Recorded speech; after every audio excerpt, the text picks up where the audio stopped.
Hello friends, I am Hasan. এখন আমি তোমাদের সাথে দি ভার্ব নিয়ে ডিসকাস করব। শুরুতে তোমাদের জানতে হবে ভার্ব কি বা ভার্ব কাকে বলে। যে শব্দ দ্বারা কোনো কাজ করা বোঝায় তাকে ভার্ব বলে। যেমন গো, আই গো টু স্কুল। এখানে গো দ্বারা স্কুলে যাওয়া বোঝায়, এর জন্য গো শব্দটি একটি ভার্ব। ভার্বের ক্লাসিফিকেশন। ভার্ব প্রধানত দুই প্রকার। ভার্ব প্রধানত দুই প্রকার। একটা হচ্ছে ফাইনাইট ভার্ব। ফাইনাইট ভার্ব 2, নন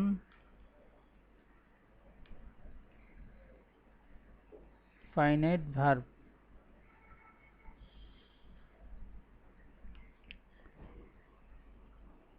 ফাইনাইট ভার্ব হচ্ছে যে সমাপিকা ক্রিয়া, যে ভার্ব অর্থকে সম্পূর্ণরূপে প্রকাশ করতে পারে তাকে ফাইনাইট ভার্ব বলা হয়। যেমন আমরা যদি দেখি, হি সিংস এ সং, সে গান গায়। এখানে এই যে সিং সিং শব্দটি সং এর কাজটা শেষ করছে। সে কি করে? সে গান গায়। তাই গান গাওয়ার কাজটা সং শব্দটা শেষ করতে পেরেছে, এই জন্য এটা হচ্ছে ফাইনাইট ভার্ব। কিভাবে আছে নন ফাইনাইট ভার্ব? যে ভার্ব দ্বারা বাক্যের অর্থকে সম্পূর্ণরূপে প্রকাশ করা যায় না, অন্য কোনো ভার্বের সাহায্য নিতে হয়, এদেরকে বলা হয় নন ফাইনাইট ভার্ব। যেমন he going to play is he is going to play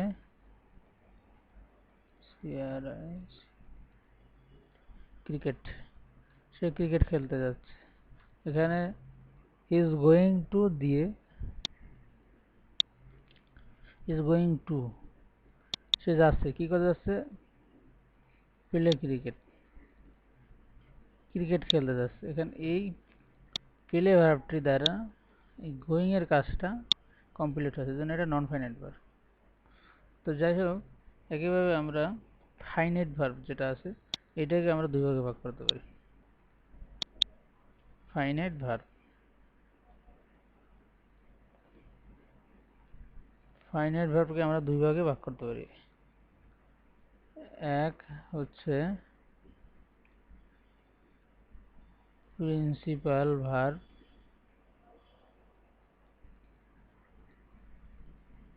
আর এক হচ্ছে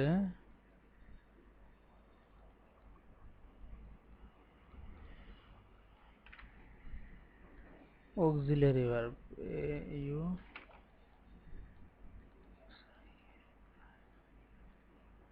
অক্সিলারি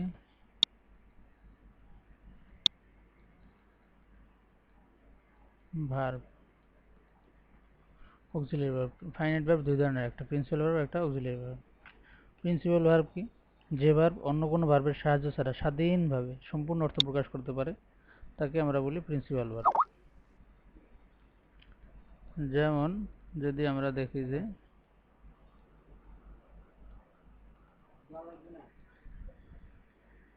উই প্লে ক্রিকেট, এখানে প্লে শব্দটি কি করেছে? সম্পূর্ণ অর্থ প্রকাশ করতে পারছে, এই জন্য এটা প্রিন্সিপাল ভার্ব। একইভাবে আছে অক্সিলারি ভার্ব, এটা বাক্যের অর্থ সম্পূর্ণ প্রকাশ করতে পারে না। যেমন I am R E A D I N G, reading a novel, আমি একটি নোভেল পড়তেছি। এখানে এই রিডিং শব্দটি হইল মূল ভার্ব। এম, এখানে এম এর অর্থ বাক্যকে সম্পূর্ণ প্রকাশ করে না, বাক্যের অর্থকে সম্পূর্ণ প্রকাশ করে না, এজন্য এটা অক্সিলারি। সো অক্সিলারি ভার্ব বাক্যের অর্থকে সম্পূর্ণ প্রকাশ করতে পারে না। আর প্রিন্সিপাল ভার্ব সে বাক্যের অর্থ সম্পূর্ণরূপে প্রকাশ করতে পারে। এখন আমরা দেখব প্রিন্সিপাল ভার্ব যেটা আছে।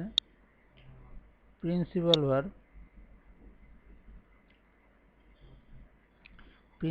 ভার্ব আবার 3 ধরনের।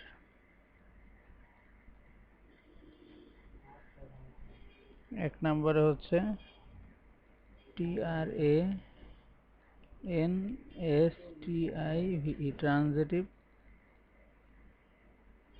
ট্রানজিটিভ ভার্ব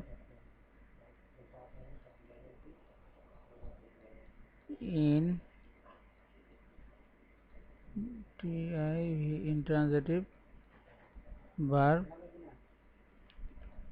আর একটা হচ্ছে লিঙ্কিং ভার্ব। তো প্রিন্সিপাল ভার্ব কি, মানে প্রিন্সিপাল ভার্ব কি আমরা তো জানছি। আমরা ট্রানজিটিভ ভার্ব কি, যেভাবে বাক্যের অর্থ সম্পূর্ণ করার জন্য অন্য কোনো শব্দের বা অবজেক্টের সাহায্য গ্রহণ করে, এটা হচ্ছে ট্রানজিটিভ ভার্ব। যে ভার্ব বাক্যের অর্থ সম্পূর্ণ করার জন্য অন্য কোনো শব্দের বা অবজেক্ট এর সাহায্য গ্রহণ করে, সেটা হচ্ছে প্রিন্সিপাল ভার্ব। যেমন IALWAYS DRINK ড্রিঙ্ক টি, আমি সবসময় চা পান করি। এখন এই ড্রিঙ্ক কিন্তু আমাদের প্রিন্সিপাল ভার্ব, ওকে, কিন্তু সেটা ট্রানজিটিভ। প্রিন্সিপাল ভার্বের 3টা ভাগ আছে, ট্রানজিটিভ, ইন্ট্রানজিটিভ, লিঙ্কিং ভার্ব। সেখানে এটা ট্রানজিটিভ ভার্ব, কারণ আমি পান করি, চা পান করি না, দুধ পান করি না, অন্য কিছু পান করি। তাহলে ড্রিঙ্ক শব্দটি এই টির অর্থ ছাড়া সে সম্পূর্ণ অর্থ প্রকাশ করতে পারে না, এজন্য এটা transitive verb. Intransitive verb, intransitive verb যে ভার্ব এর অর্থ সম্পূর্ণ বা পরিপূর্ণ করার জন্য অবজেক্টের প্রয়োজন পড়ে না, তাকে বলা হয় আমরা ইন্ট্রানজিটিভ ভার্ব। যেমন আমরা যদি দেখি হি ক্যান নট সুইম, সে সাঁতার কাটতে পারে না। এখানে সুইম এরপরে কিন্তু আর কিছু নাই, হ্যাঁ, এখানে সুইমটাই হচ্ছে ভার্ব। তাহলে সে কি কোনো এখানে এই টির মতো, এখানে যেমন ড্রিম শব্দটি টির সাহায্য ছাড়া সম্পূর্ণ অর্থ প্রকাশ করতে পারে না, এখানে সুইম শব্দটি কিন্তু আর ড্রিঙ্ক একই, এটাও ভার্ব এটাও ভার্ব, বাট এটা হচ্ছে ট্রানজিটিভ, এটা হচ্ছে ইন্ট্রানজিটিভ। বিকজ ড্রিঙ্ক সে টি ছাড়া, অবজেক্ট ছাড়া বা অন্য ওয়ার্ড ছাড়া অর্থ সঠিকভাবে বাক্যে প্রকাশ করতে পারে না, জন্য এটা ট্রানজিটিভ ভার্ব। আর এখানে সুইম কোনো শব্দের সাহায্য ছাড়াই বাক্যের অর্থ সম্পূর্ণ প্রকাশ করতে পারছে, এই জন্য হচ্ছে ইন্ট্রানজিটিভ ভার্ব। যে ভার্ব কোনো শব্দ বা অবজেক্টের সাহায্য ছাড়া বাক্যের অর্থ সম্পূর্ণ করতে পারে, সেটা হচ্ছে ইন্ট্রানজিটিভ ভার্ব। এরপরে লিঙ্কিং ভার্ব, যে ভার্ব সাবজেক্ট এবং কমপ্লিমেন্টের মধ্যে সংযোগ সাধন করে দেয় তাকে আমরা বলি লিঙ্কিং ভার্ব। যেমন Minu is a student, Minu কি একজন ছাত্র। আবার হি ওয়াজ এ DOCTOR, he was a doctor, সে একজন ডাক্তার।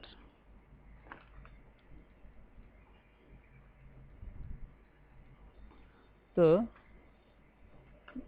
এই ভার্বটার কাজ কি, যে সাবজেক্ট এবং কমপ্লিমেন্ট এর ভিতরে এখানে মিনু, মিনু একজনের নাম, আবার মিনু কি,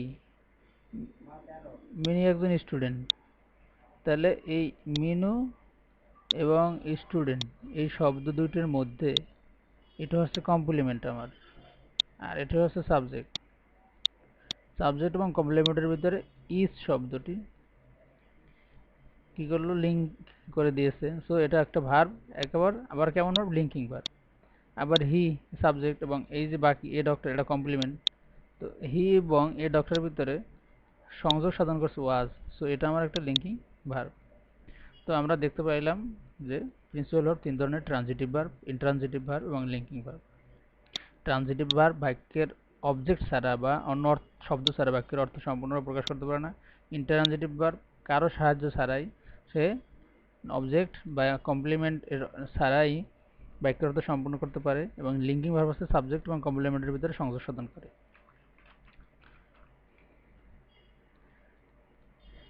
এখন আমরা যে জিনিসটা দেখব সেটা হচ্ছে নন ফাইনাইট ভার্ব।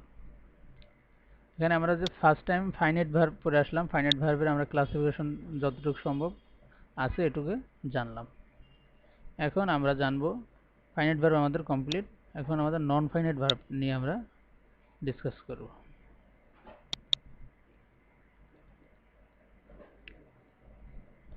নন ফাইনাইট ভার্ব,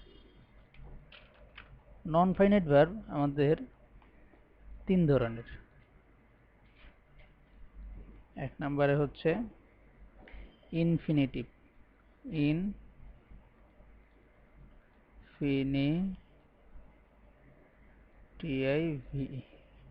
ইনফিনিটিভ। দুই নম্বরে হচ্ছে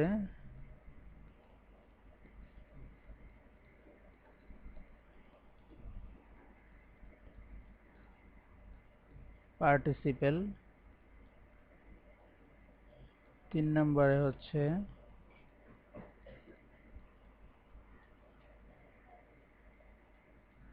জিরান্ড। তো নন ফাইনাইট ভার্বকে আমরা তিনটা ভাগে ভাগ করতে পারি, ইনফিনিটিভ, পার্টিসিপেল এবং আর একটা হচ্ছে জিরান্ড। এখন একটা কোন ভার্ব আমাদের ইনফিনিটিভ হবে সেটা আমরা কিভাবে বুঝবো? আমাদের যদি ফর্মটা এরকম থাকে, টু প্লাস ভার্ব, এই ফরম্যাটে যদি থাকে তাহলে সেটাকে আমরা বলবো যে ইনফিনিটিভ। ইনফিনিটিভ কাকে বলবে? যেটা হচ্ছে যে টু প্লাস ভার্ব। এটা ভার্বের কেমন ফর্ম? এইটা ভার্বের বেস ফর্ম, মূল ফর্ম যেটা, সেটা যদি থাকে তাহলে এটা আমরা ইনফিনিটিভ বলবো। যেমন যদি আমরা বলি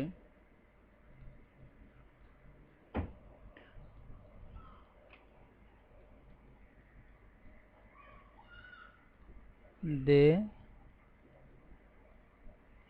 প্লে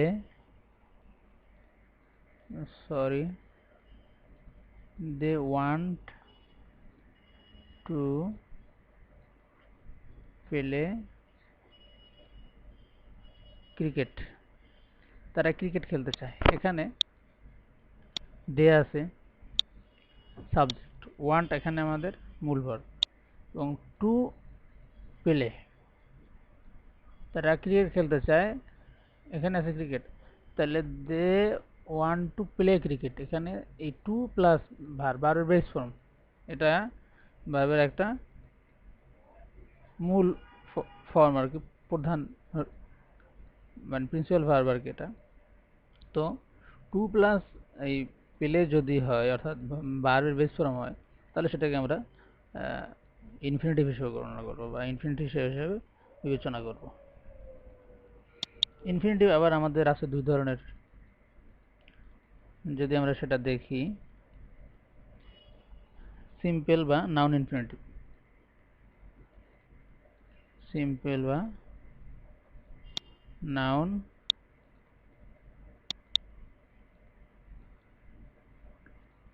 ইনফিনিটিভ।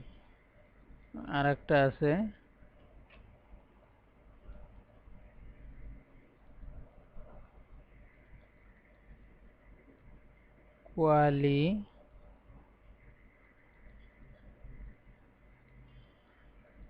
কোয়ালিফাইং,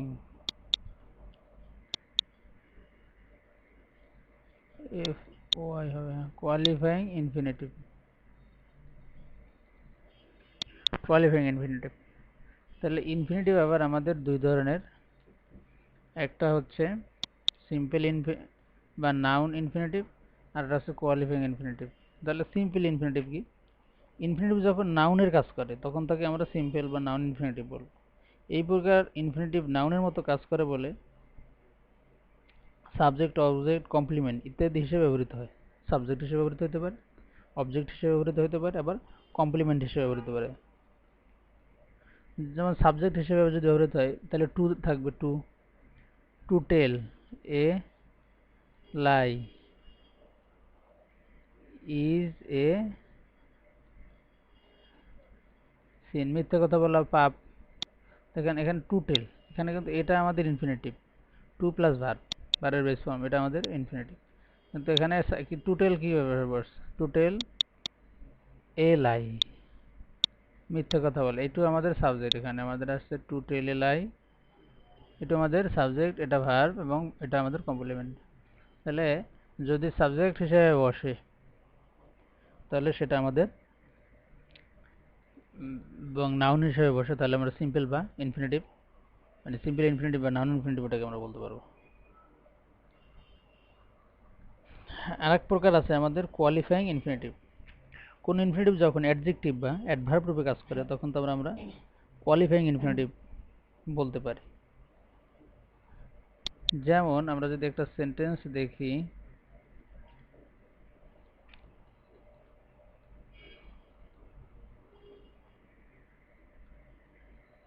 দে আর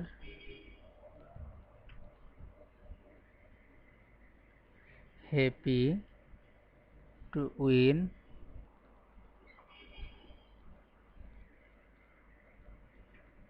দি গেম, যে they are happy to win the game. এখানে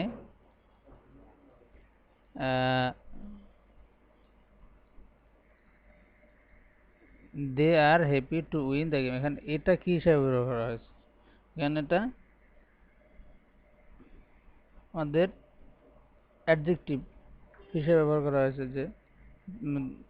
যে ভার্ব, আমরা আগেই বলছি যে ভার্ব যখন কোনো ইনফিনিটিভ যখন অ্যাডজেক্টিভ বা অ্যাডভার্ব রূপে কাজ করবে তখন তো আমরা এখানে দে আর পেলে টু উইন দ্য গেম, এখানে এটা অ্যাডজেক্টিভ হিসেবে ব্যবহার করা হয়েছে, অ্যাডজেক্টিভ হিসেবে ব্যবহার করা হয়েছে, সুতরাং এটা আমাদের হচ্ছে কোয়ালিফাইং ইনফিনিটিভ। এভাবে আমরা ইনফিনিটিভের বিভিন্ন রূপ বা আমরা চিনতে পারি। এছাড়াও আরও অনেক ধরনের আছে, present infinitive, present continuous infinitive, perfect infinitive, perfect continuous infinitive, bare infinitive.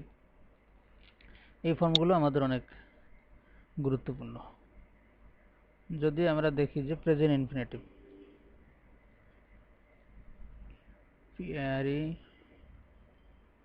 PRESENT, present infinitive, present infinitive, এটাকে আমরা কি বলবো, যে টু পেলে, টু পেলে,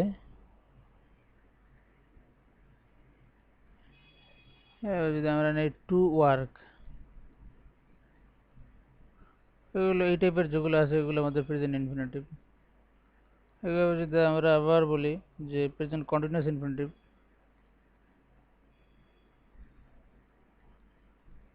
present continuous infinitive, present continuous infinitive. তাহলে এটা কি, প্রেজেন্ট কন্টিনিউয়াস ইনফিনিটিভ হচ্ছে যে to be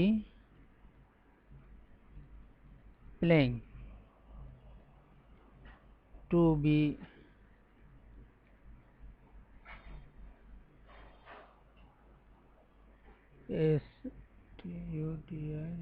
star studying, to be working, এভাবে যতগুলো আসবে এগুলো হচ্ছে প্রেজেন্ট কন্টিনিউয়াস ইনফিনিটিভ। এরপর আছে পারফেক্ট ইনফিনিটিভ,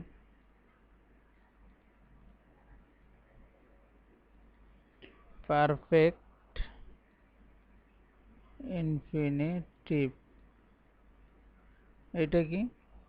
এটা হচ্ছে যে to have work, to have work, to have worked, to have, to have played, এই জাতীয় যা আছে এগুলো পারফেক্ট ইনফিনিটিভ।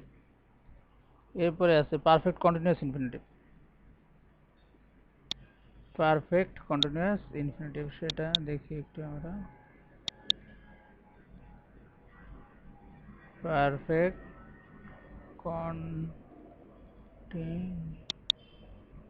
কন্টিনিউয়াস ইনফিনিটিভ সেটা ভিতরে সেটা কি হয়? To have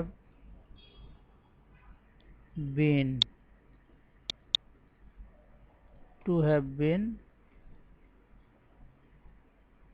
working, to have been working এটা কি? এটা আমাদের perfect continuous infinitive.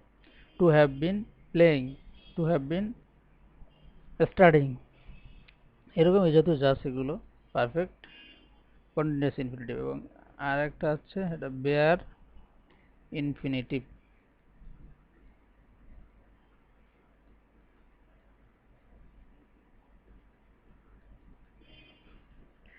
Infinitive,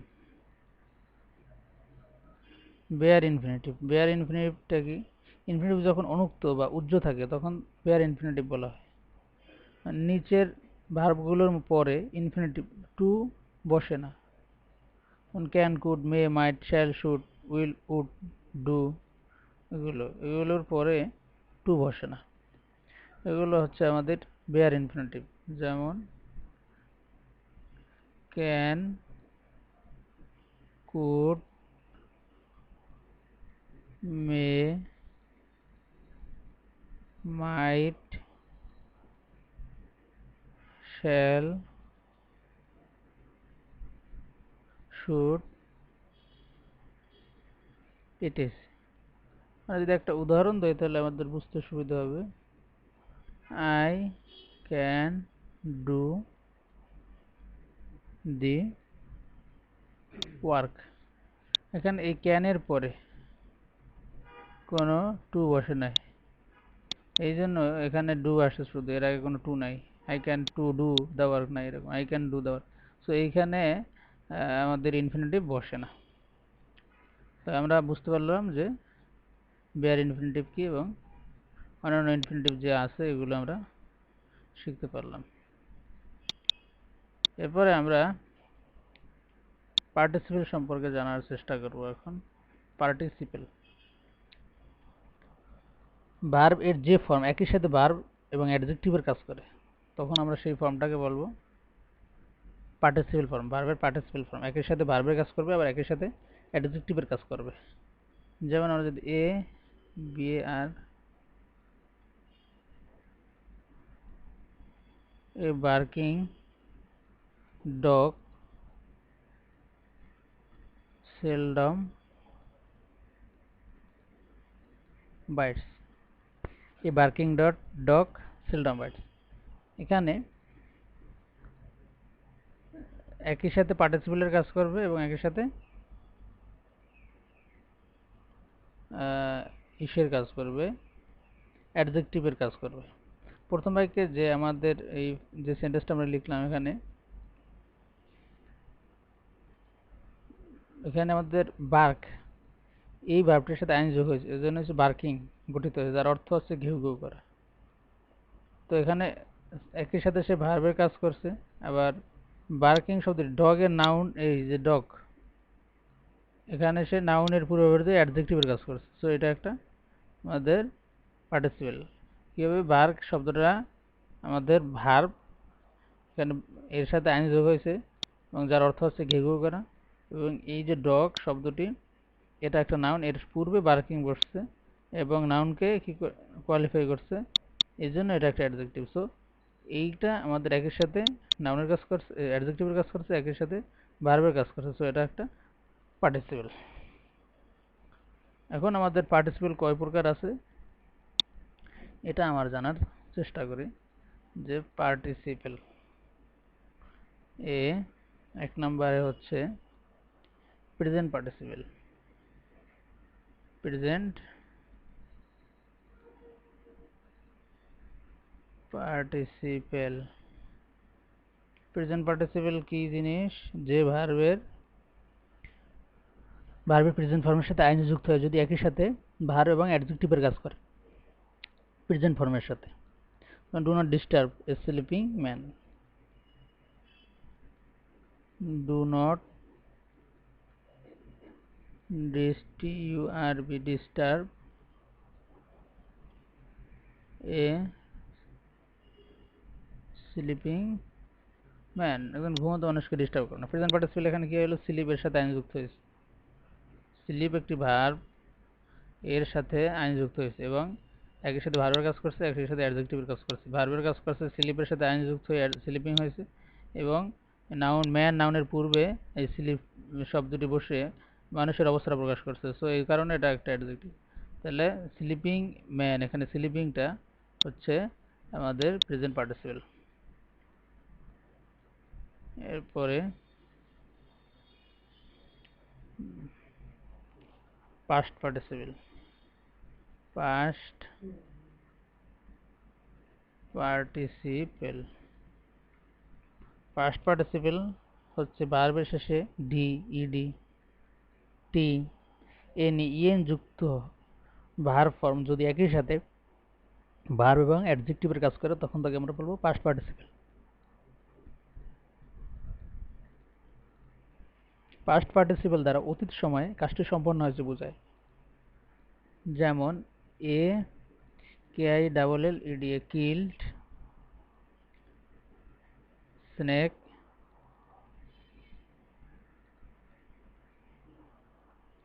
can not bite, একটা মৃত সাপ, সাপটাকে মারা হয়েছে।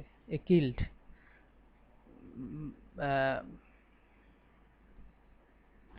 A killed snake can not bite, যে একটা যে সাপটাকে মারা হয়েছে সে সাপটা কামড়াতে পারবে না। এখানে আমরা আগেই বলছি যে এখানে কিল যে আছে এর সাথে কিন্তু ইডি যোগ হয়েছে। যে সমস্ত শব্দের শেষে ডি, ইডি, টি, এনি এবং ইএন যুক্ত হবে সেটা হচ্ছে আমাদের পাস্ট পার্টিসিপল ভার্ব হবে। তাহলে এই এটা কিল ভার্বের সাথে ইডি যোগ হয়েছে, তো এটা পাস্ট, এটা ভার্বের শেষে এটা যদি এই ইডি যুক্ত হয় তাহলে এটা আমাদের পাস্ট পার্টিসিপল ভার্ব হবে।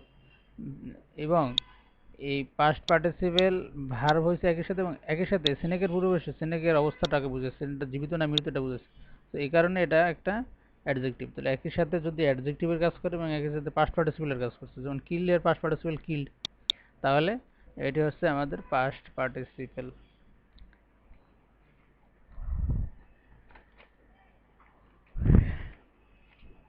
এরপরে আছে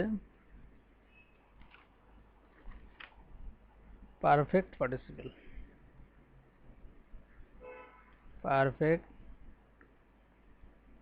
পার্টিসিপল যে হ্যাভিং প্লাস ভার্ব যদি থাকে, having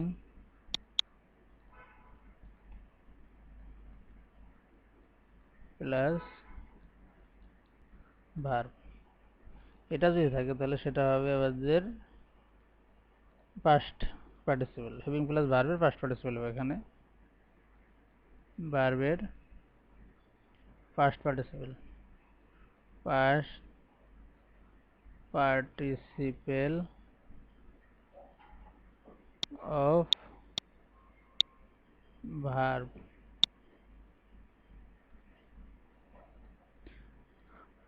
having plus past participle of ভার্বের পাস্ট পার্টিসিপল থাকবে প্লাস হ্যাভিং থাকবে। এভাবে যদি থাকে তাহলে সেটাকে আমরা বলবো যে পাস্ট পারফেক্ট পার্টিসিপল। যেমন এই যে V I N G having, E A T E N having eaten, rice she went to bed having eaten rice সে খাওয়ার পরে she went to bed সে ঘুমোতে গেল এখানে having এর সাথে eaten হয়েছে eaten কি eat এর past participle মানে eat যে শব্দটি এই eat শব্দটি হচ্ছে eaten যে শব্দটি eat শব্দটির past participle এই কারণে এটা আমাদের past participle একই সাথে তাহলে এটা ভার্বের কাজ করছে eaten আবার একই সাথে এটা রাইজের পূর্বে বসে রাইস এর অবস্থা প্রকাশ করছে আর কি তো এই কারণে এটা একই সাথে ভার্বের কাজ করছে এবং এর সাথে পার্টিসিপেলের কাজ করছে সো এটা একটা পার্টিসিপেল আর কি পারফেক্ট পার্টিসিপেল সবশেষে আমাদের আর একটা আছে সেটা হচ্ছে জিরান তাহলে ভার্বের সাথে ভার্বের প্রেজেন্ট ফর্মের সাথে যদি আইএনজি যুক্ত হয়ে একই সাথে ভার্ব এবং নাউনের কাজ করে ভার্বের প্রেজেন্ট ফর্মের সাথে যদি আইএনজি যুক্ত হয়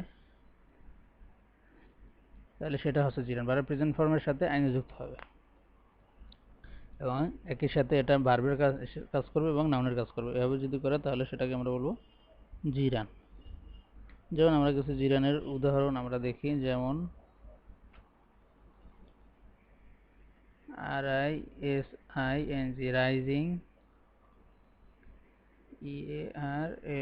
early rising early is a good habit সকালে ওঠা এটা একটা ভালো অভ্যাস তাহলে এই সেন্টেন্সে রাইস এই রাইস শব্দটি ওঠা এখানে এর সাথে আইএনজি যুক্ত হয়েছে আইএনজি যুক্ত হওয়ার পরে এটা সেম একই সময় সে ভার্বের কাজ করছে আবার নাউনের কাজ করছে সাবজেক্টের নাউন হিসেবে আর্লি রাইজিং আর্লি এটা আমার সাবজেক্টের নাউন হিসেবে কাজ করছে সাবজেক্ট হিসেবে কাজ করছে এখানে তো এই একই সাথে এটা নাউনের কাজ করলো এবং একই সাথে ভার্বের কাজ করলো তাহলে এটা আমাদের জিরান হলো তাহলে জিরান আমরা কিভাবে বুঝবো যে এই শব্দটা জিরান বা বাক্যের এই অংশ এই ভার্বটা জিরান এটা কিভাবে বুঝবো এটা বোঝা যাবে এভাবে যে ভার্বের সাথে ভার্বের বেস ফর্ম যেটা প্রধান ফর্মের সাথে যদি আইএনজি যুক্ত হয় একই সাথে ভার্বের কাজ করে এবং একই সাথে নাউনের কাজ করে তাহলে তাকে আমরা বলবো জিরান তো বন্ধুরা আজকে আমরা আমাদের এই আলোচনার মাধ্যমে ভার্ব সম্বন্ধে এবং ভার্বের ক্লাসিফিকেশন সম্পর্কে জানতে পারলাম আজকের এই আলোচনার মাধ্যমে আমরা ভার্বের ক্লাসিফিকেশন এবং ভার্ব সম্বন্ধে যতটুকু জানতে পারলাম এটা যদি তোমাদের ভালো লাগে তাহলে তোমরা আমার এই চ্যানেলটিকে সাবস্ক্রাইব করো লাইক দাও এবং শেয়ার করো কমেন্ট অপশনে তোমার মন্তব্য পোস্ট করো থ্যাঙ্কস ফর ওয়াচিং